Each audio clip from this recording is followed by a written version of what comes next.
बिहार में citizen amendment act का full प्रचार शुरू हो गया है। जैसे ही योगी आदित्यनाथ ने बिहार में सिटीजन अमेंडमेंट एक्ट का मुद्दा उठाया, ढेर सारे मौलाना एक्टिव हो गए।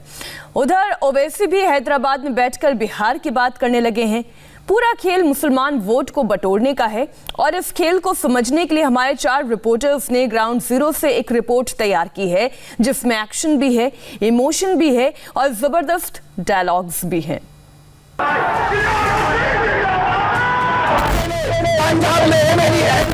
का मानने से इनकार कर दिया।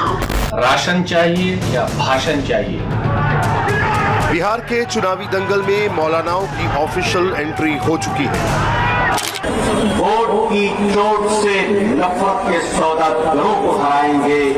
अब क्या होगा तेरा कालिया? तूने बड़े मजे लूटे। बात समझ में आ रही है या अंग्रेजी में तकरीर करूं? तूने मुझे गूंगा अगर समझा है तो आप पास कभी इतना चीखूं कि तेरे होश ठिकाने लग जाए। हर मौलाना का अपना अपना एजेंडा है, अपनी अपनी ख्वाहिश है। इस 2020 के इलेक्शन के बाद हम उन्हें अपना रंगो रूप, जो मेरा असली रंग है, वो दिखाने वाले हैं। अक्टूबर की हल्की हल्की ठंड में बिहार का चुनावी पारा चरम पर है और मौलानाओं की तकरीरें उसे और भी ज्यादा गर्म बना रही हैं। और इंशाअल्लाह तब्दीली लाएंगे। यहाँ पर गुलामी नहीं करेंगे हम आरजेडी की, गुलामी नहीं करेंगे हम कांग्रेस की। कुछ लोग बोलते हैं कि नहीं जनाब, 1-2 सीट से क्या हो जाएगा। जब मायावती 1 सीट लेकर दलित के ऊपर से केसेस हटवा सकती है, तो हम सीमांचल की 10 सीट लेकर सरकार के नाक में दम कर सकते हैं। चाची हो, दादा दादी हो, फिर से बीजेपी पे आशीर्वाद बनाओ ये भैया, अपने एनडीए के संगे कदम बढ़ाओ ये भैया। नरेंद्र मोदी। बिहार में आवा हो बिहार के भैया, दीदी चाची, बाबू मैया के शोर के बीच उन मौलानाओं ने मोर्चा संभाल लिया है जिन्होंने पहले भी सीए के खिलाफ मोर्चा खोला था, धरना प्रदर्शन किया था और अब बिहार चुनाव में भी औपचारिक तौर पर सीए की एंट्री हो गई है।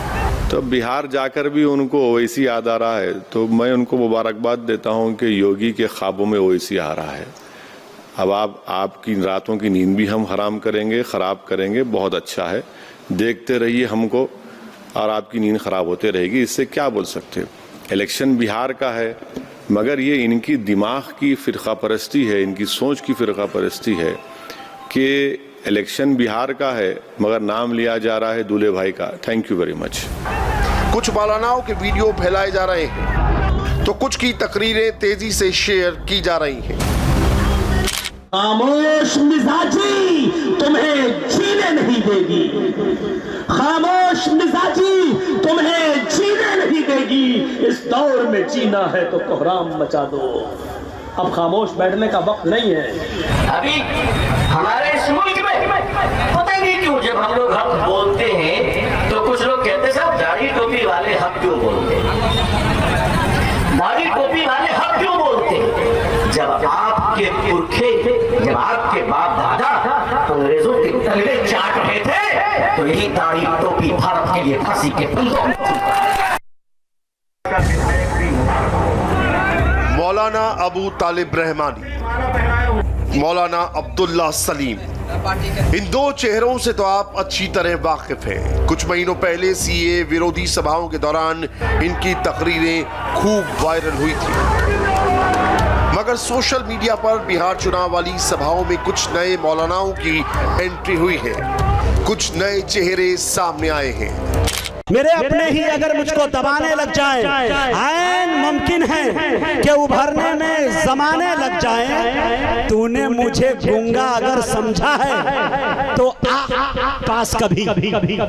तूने मुझे गूंगा अगर समझा है तो आ पास कभी, इतना चीखूं कि तेरे होश ठिकाने लग जाए। हाँ, इतना जरूर है कि बिहार चुनाव में कूदने वाले नए मौलानाओं की बातों का अंदाज वही पुराना है। जुबानी शोले दागने का तरीका भी बिल्कुल सीए विरोधी मंचों जैसा ही है। भाई उधर कुछ कुर्सियां खाली पड़ी हैं, आप लोग बैठ जाइए। अभी तो हमारे बिहार में माशाल्लाह कुर्सियों की लड़ाई है, हालांकि वो खाली नहीं होनी चाहिए थी। मारामारी चल रहा है और उसी में जोर किस्मत आजमाई माशाल्लाह। हमारे बड़े भाई मेरे अच्छे दोस्त जनाब हजरत मौलाना अब्दुल्ला सालिम चतुर्वेदी भी कर रहे हैं माशाल्लाह।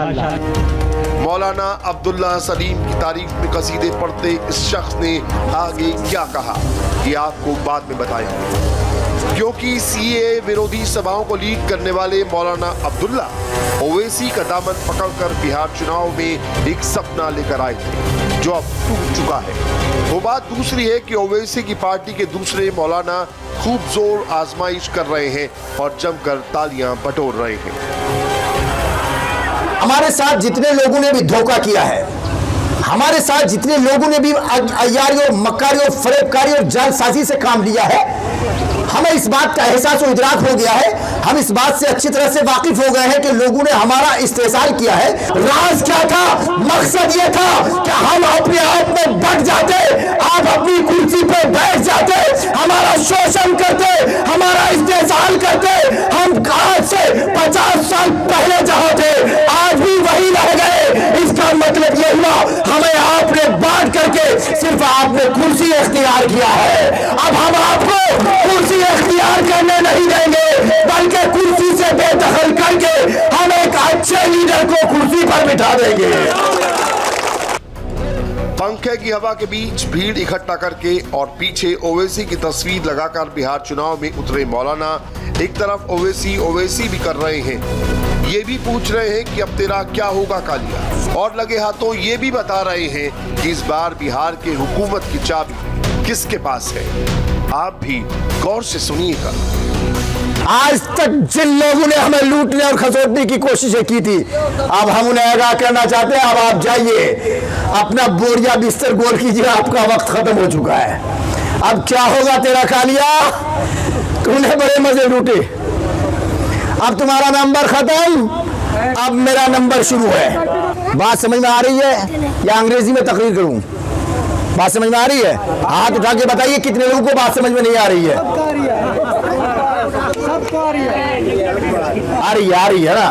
आज से 5-10 साल पहले एमआईएम का कोई नाम लेवा नहीं था, आज ऐसा नाम लेवा आ गया है। जिधर भी जाइए ओवैसी है, जिधर भी जाइए अख्तर ईमान है, जिधर भी जाइए पतन छाप है। इस मौलाना ने जिस अख्तरुल ईमान का नाम लिया वो बिहार में ओवैसी की पार्टी का प्रदेश अध्यक्ष है। बिहार में अख्तरुल ईमान को ओवैसी का राइट हैंड कहा जाता है। बिहार चुनाव में ओवैसी इसी के सहारे है।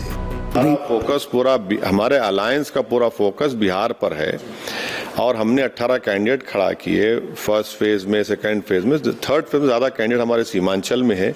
मगर हम तो मेहनत करेंगे और बिहार की जनता से ये गुजारिश करेंगे, रिक्वेस्ट करेंगे कि आप अपना वोट इस कुशवाहा साहब के हक में वोट दीजिए। यकीनन बिहार की जनता की जो उम्मीदें हमसे वाबस्ता हैं उसको पूरा करेंगे, हमको अपना आशीर्वाद से और अपने वोट से नवाजेंगे।